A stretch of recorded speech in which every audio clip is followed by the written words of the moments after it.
Здравейте, уважаеми зрители на ZTV! В днешния ден ни предстои една много приятна среща, случила се макар и по случайен начин, с човек, който всички много се радваме да видим отново, а именно Алина Дуарте. Здравей, Алина! Криси, здравей! Толкова официално ме представяш, аз с тия очила. Сега много ми светят прожекторите и предпочитам да свикна малко с извинение към зрителите.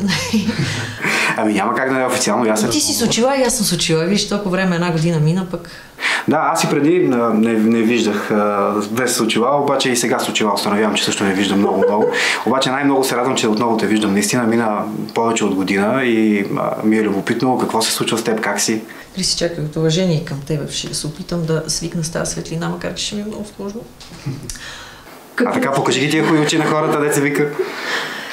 Кое точно конкретно ме питаш сега, какво се случва с мен? Много абстрактен ти е въпрос. Така, аз обичам отдалече да започвам с въпросите и затова на първо място ме интересува как си и какво става с теб, добре ли си?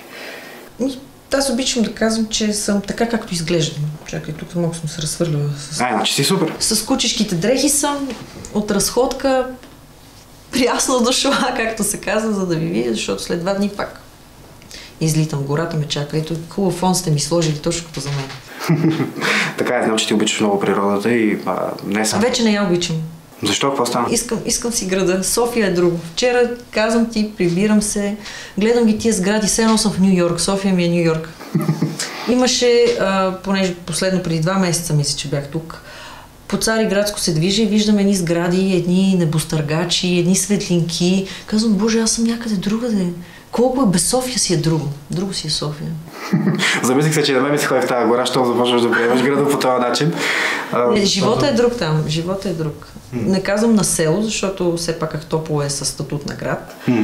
Но това да живееш някъде извън цивилизацията е тежко.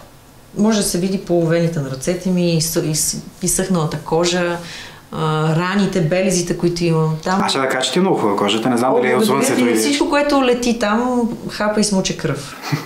Всичко, което пълзи също. И в общи линии ти се бориш освен с флората и фауната, ти се бориш и с хората и с проблемите, които те съпътстват в това да живееш извън цивилизацията, така да се каже. И това говорим за канализационната яма, говорим за спирането на ток, за някакви такива малки удобства, които ги имаш тук в града и не мислиш за тях. За липсата им, да. Най-малкото си вземеш душ. Ако е по-студено, да си вземеш топъл душ. Да отидеш до туалетна нормално, а не да изригне туалетната от канализацията, примерно, или от някъде другаде, защото някой лятото си е хвърлил банския в канализацията, например. Някой да си хвърли банския, правят ли го това хората? Правят го. Когато не е твоя туалетната, мога да ползваш както искаш. Хора, не си хвърлите банския, сега да знам, най-малкото някакси се ползва това бански, има някакво предназначение и той не е за да запушва. Да, понеже ти знаеш, че базата, с която се занимаваме, е за хора с кучета и по-рано ви разказах на екипа, който много се радвам да видя между другото, че трябва да възпитаваш и хората, които при тебе, и техните кучета, и те как да се държат със своите любимци на такова място, на чуждо място, на гости. Защото аз ги посрещам, но цената, която взимам, тя е за това, че те ще спят и ще използват някакви ресурси там, дали ще е топ вода. Те не ме купуват мен. Те не купуват мястото за тази вечер. И дори да платят по-голяма сума, пак това няма да отговаря на възможностите, които имат те, нали, в случая срещу тази сума платена. Добре, така като гледаш как се развива сезона, нали, мисля, че вече официално, даже от повече от месец сме в активната му част. Как ти се струва туризма? Ако го сравниш с миналата година, например, или не знам, преден период? До известно, тук до преди няколко дни нямаше хора.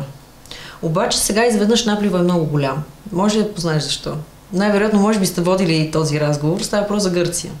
Преди хората ходиха в Гърция. Сега направиха шезлонга 30 евро.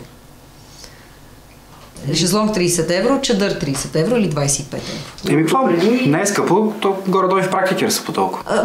Да, с разликата, че не си го взимаш после за вкъщи. А го ползваш само за един ден и то в рамките на няколко часа.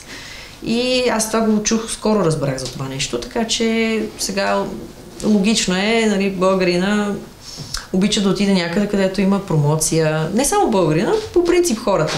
И не го казвам от това, че аз съм рускиня, нали, родена в Беларус и имам някаква по-различна позиция в тази гледна точка. Не, аз пак съм си българче, тук съм израснала, обичам България, обичам българите, както виждаш, и комуникацията ми с теб също е на база добри приятелски отношения, а не някаква надпревара, нали, аз, че имам повече качества или някаква надменност спрямо теб.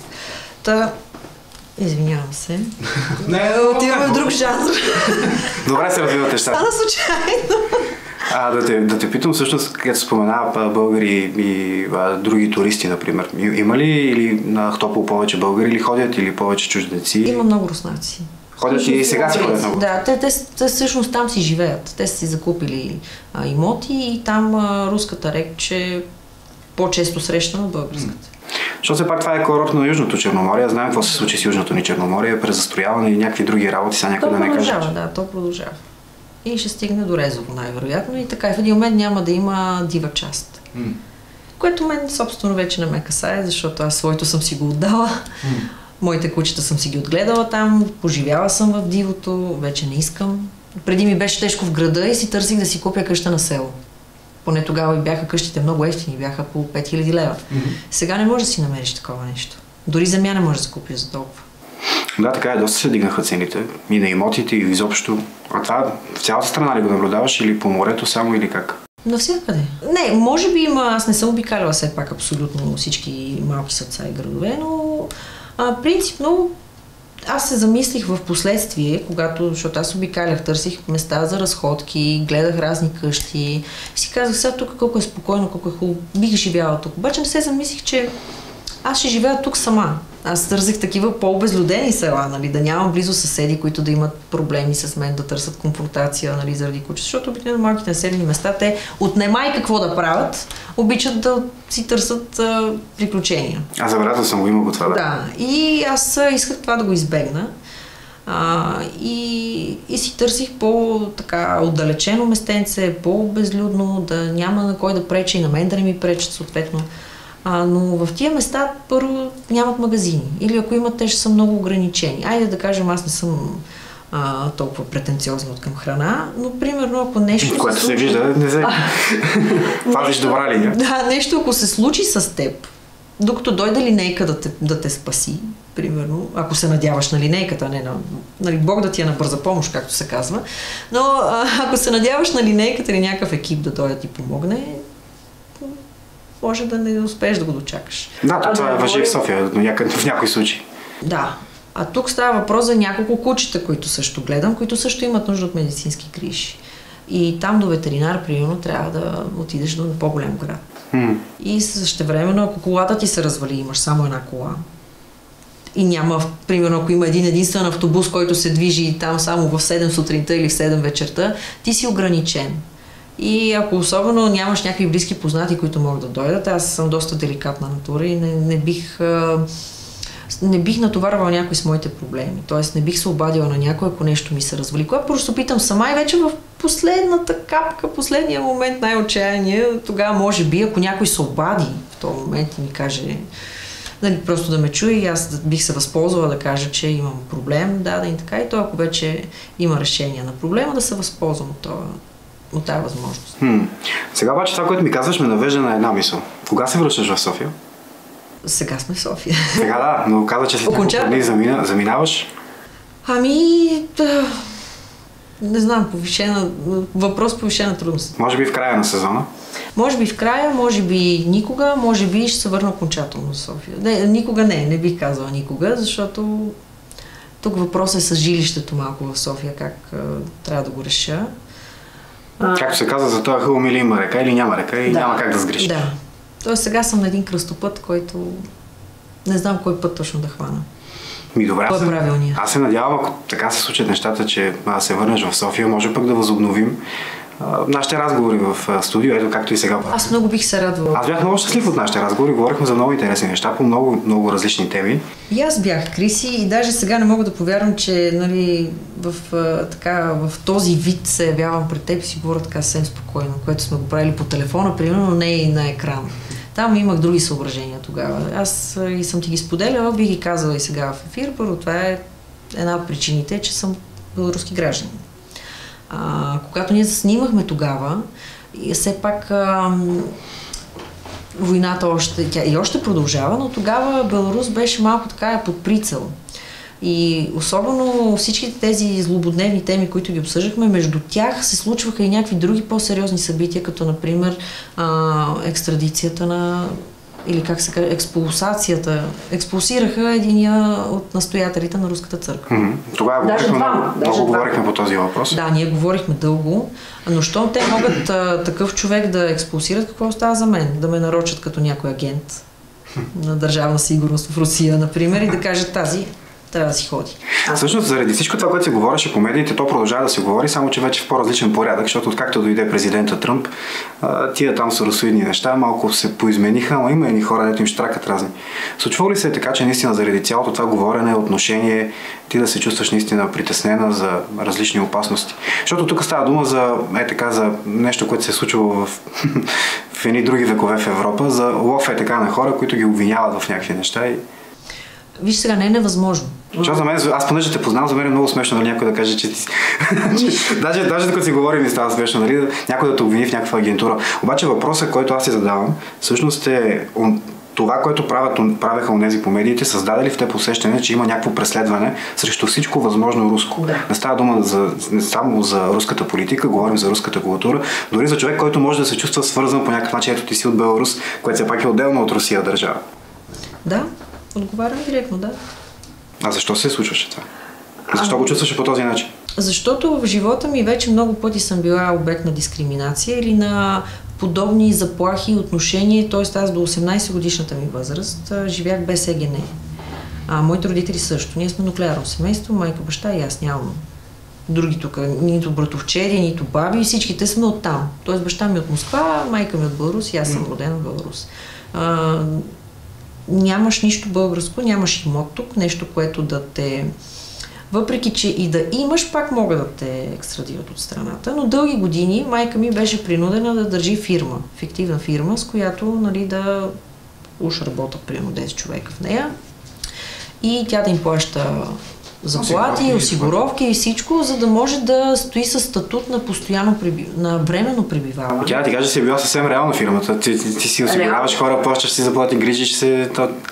Има някои реални фирми, които не го правят. Да. Даже не малко. Принципен, че трябваше, това беше, нали, все пак много отдавна, но във всеки един момент тогава можеха да ни екстрадират. Така заплашваха и майка ми. И мен ме изгониха от няколко училища. Или училища, как е по-правилно, вече не знам ударението. Добре, училища, за това, че нямах ЕГН. И понеже ти виждаш... Ти нямаш ЕГН, защото не получаваш от държава. Сега вече имам. Имам служебно ЕГН. И го получих на 19 годишна възраст, когато отидах до Беларус. Имаше и проблем с гражданството. В смисъл, дълго време ти не знаеш... Ти на практика през целия си живот почти живееш в България. Аз не знам да имаш период, в който си живяла. Да, съм завършила и училище, и университет. И тук съм работила. Време са ти дали до 19 годишна възраст, дори ЕГН? Не, дадоха ми ЕГН заради това, че аз все пак в университет. Аз исках и да взема шофьорска книжка. И това, че нямах ЕГН, много ме ограничаваше в различни сфери на дейност. И трябваше в Беларус да ми даде специален документ. Трябваше и тук да го нотариално да го заверим, нали, че аз не съм съдена там, не съм съдена тук, че имам право да работя, имам право да живея тук, че не съм някакъв шпионин или пък моите родители, моята майка. Имаше дълги такива проблеми, в смисъл дълго време, дълъг период от време. И много опасности. Това в тебе оставило белег все пак. Оставило и както вижда ден днешен, и затова аз имам притеснения, такива съображения. Увеличиха ли си, значи се прекъсвам, увеличиха ли се тези усещания, след като в България по медиите започна да се говори директно русофобски? Да се говори всъщност и от много политици. По-скоро за майка ми се притеснявах, защото тя е възрастна жена, аз за нея дълги години се притеснявах и от друго естество, от това, че тя като православна християнка, и тя работеше дълго време в Руската църква, тя има навика да си слага забрадка на главата. Само, че връзва по руския начин. Нали? Тук само трябва да направим уточнението, че всички православни християни, особено дамите, когато влизат в храма, е хубаво да са с прикрити рамене. То е задължително. Така, казвам хубаво, защото в България не го спазваме. Не го спазват и свещениците дори ще кажат защо не смеят да правят. Изключение на Рилския манастир, там се спазва. Там е задължително, обаче Рилския манастир все пак той е често посещаем и даренията, които отиват там, са, да кажем, до някаква степен достатъчни да се самоиздържа това място. Така. Да говорихме за начина, по който се връзва. Начина, по който се връзва, някои хора тук не го различават от турския начин. И т.е. имаше едни моменти, в които мислиха за майка ми за мюсюлманка. И можеше да стане проблем.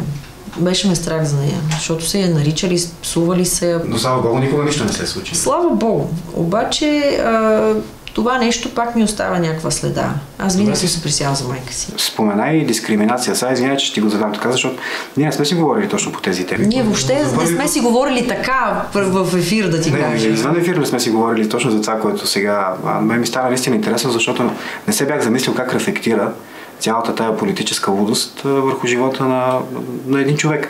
Ти спомена дискриминация, на мен това ме направи впечатление и сега си мисля, казвам ти го не е като някаква четка или комплимент, обаче ми е любопитно кой би проявил дискриминацията. Ти си красива жена, синалка, руса. Не, сега е друго. Сега вече живеят страшно много хора. Дискриминация може да има, примерно във Фейсбук имаше дълго време дискриминация, когато започна войната. Да. Или така да кажем, военната операция или както всяки... Както и да го наречем, да знаем за какво говорим. Да, тогава, понеже името ми е написано с Ея Баротне, хората се усещат, че това е фамилия, която най-вероятно е от някоя руска република.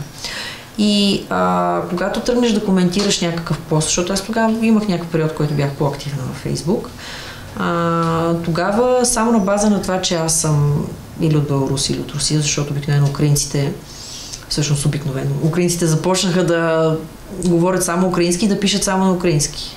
Един вид това е бойкот срещу руснаците, нали? И веднага се разбира, че ти не си, щом не пишеш на украински или не говориш на украински, значи ти си руснак или белоруснак. Всъщност, от моето детство не правиха разлика тогава и украинците. Дали си украинец, руснак, белоруснак, няма значение. Ти си все рашка и трябва да бъдеш обект на омраза всеобща. Изведнъж украинците излязоха от това. Сега вече излязоха. В един момент, когато започнаха да идват с скъпите коли украинците, нали, вече се усетиха, че всъщност украинците не са толкова крайно нуждаещи се. Да, има такива семейства, които... Ние пак им давахме, да, то няма. Да, така, българите обичат да посрещат с хляб и сол, някой път сол в раните, но въпросът е, че те се чувстваха добре, че помагат. После се усетиха се, че не помагаха на когото трябва. Или се изхвърлиха прекалено много. Но на моето семейство никой не е помагал. Ние сме се борили сами с зъби и ногти. Аз като дете не бих казала, че съм се борила толкова в къщи или да помагам на майка си, колкото се борих в училище. С дискриминация спрямо мен от учителите. От учителите? И от учителите, и от децата, и от техните родители, да. В какво се изразяваш? Можеш, примерно, да си научил прекрасно урока, обаче ти повече от 4,5 няма да получиш бележника. Те това обясняваха ли го по някакъв начин? Не, то се усеща, то се чувства. И то ти като дете не го усещаш толкова, ти си задаваш въпроса с добре защо. Защо? Аз помислих, че ще кажеш, че от другите деца, нали? Защо? От другите деца е ясно. Макар че аз пак не виждам причина, защото... Не толкова самите деца в моя клас, колкото по-големите класове. Аз учих първо в училище такова ОУ, което е основно училище до 8 клас. И примерно докато бях в 4-5 клас, децата от 7 и 8 по някакъв начин разбираха, че има рускинче в училището и ме намираха и ме търсиха конфронтация. По-скоро е било интересно да комуникират с теб, според мен, обаче не са знаели как. Те искаха да ме бият. Да те бият? Да. Аз пак не го разбирам. И имаше толкова долни инсинуации, толкова интриги имаше. И този период, особено пубертетския.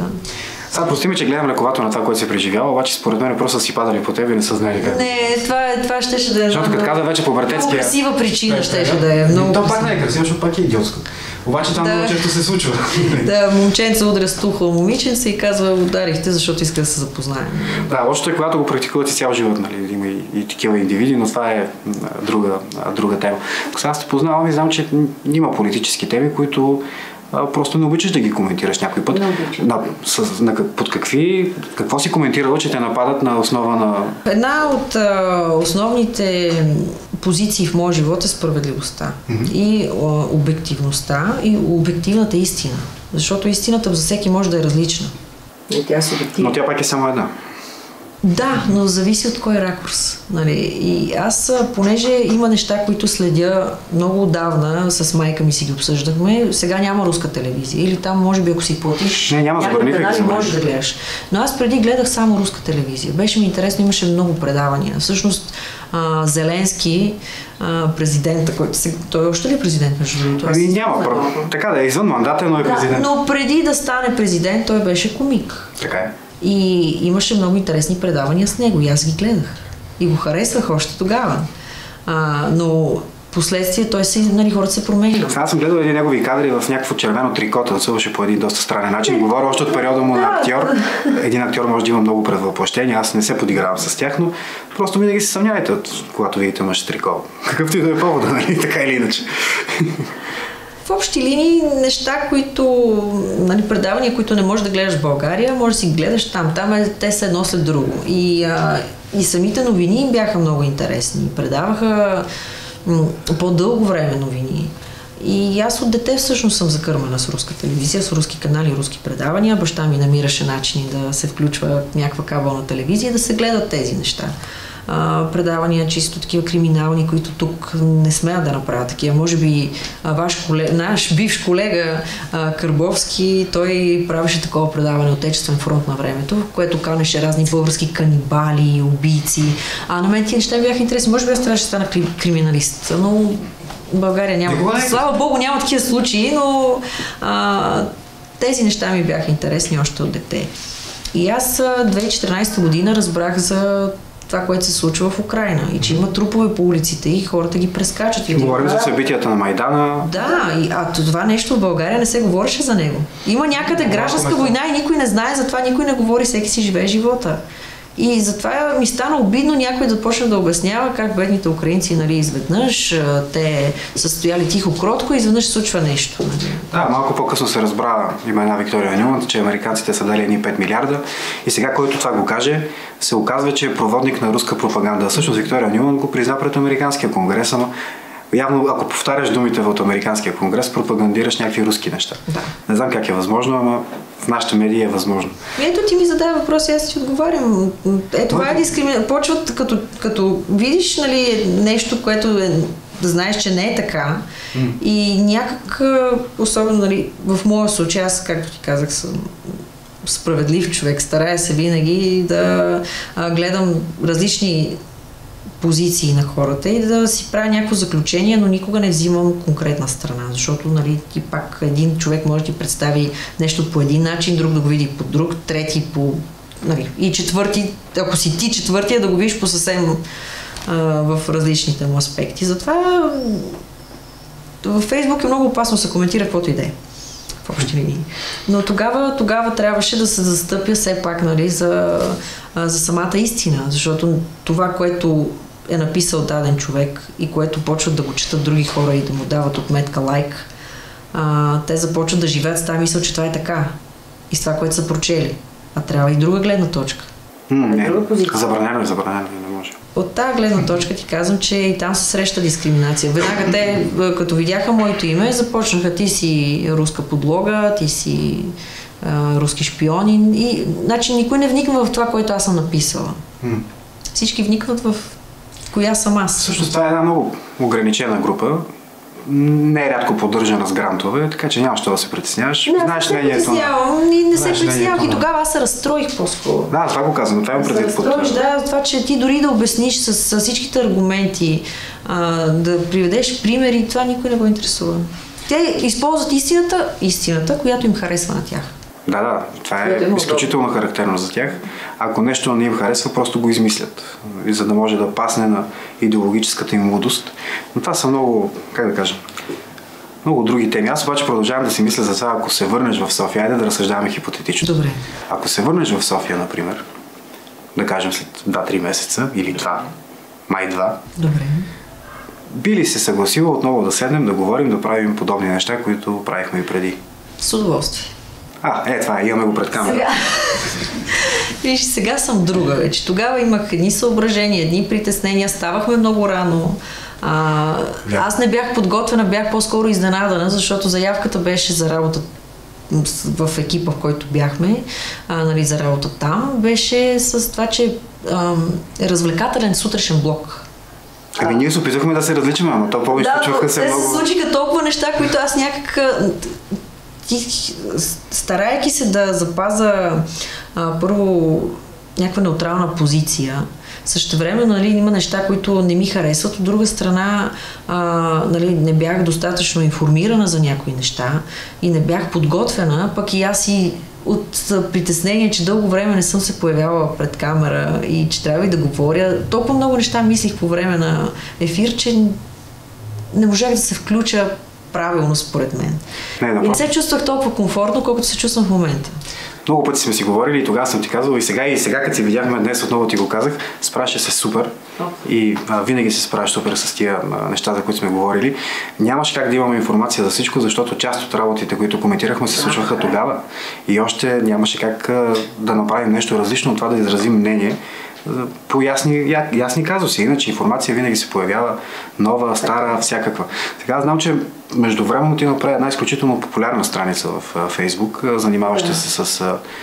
да кажем, с едно конкретно куче беше. С едно конкретно куче, но оттам се разви за въобще всички аспекти от живота. Ами ето това ще направим и ние. Ще си говорим освен за едни определени теми, ще си говорим и за всичко, което се случва. Сега съм съгласна, да. Тогава беше опит, така да го кажем. Опит в нещо, в една сериозна медия. Колегата Паскалев ще сложи печата, обещавам, нали така беше, как беше? И слагаха се едни печати преди, те го махнаха това предаване, така че ние печата им може да го използваме и остава запомнено.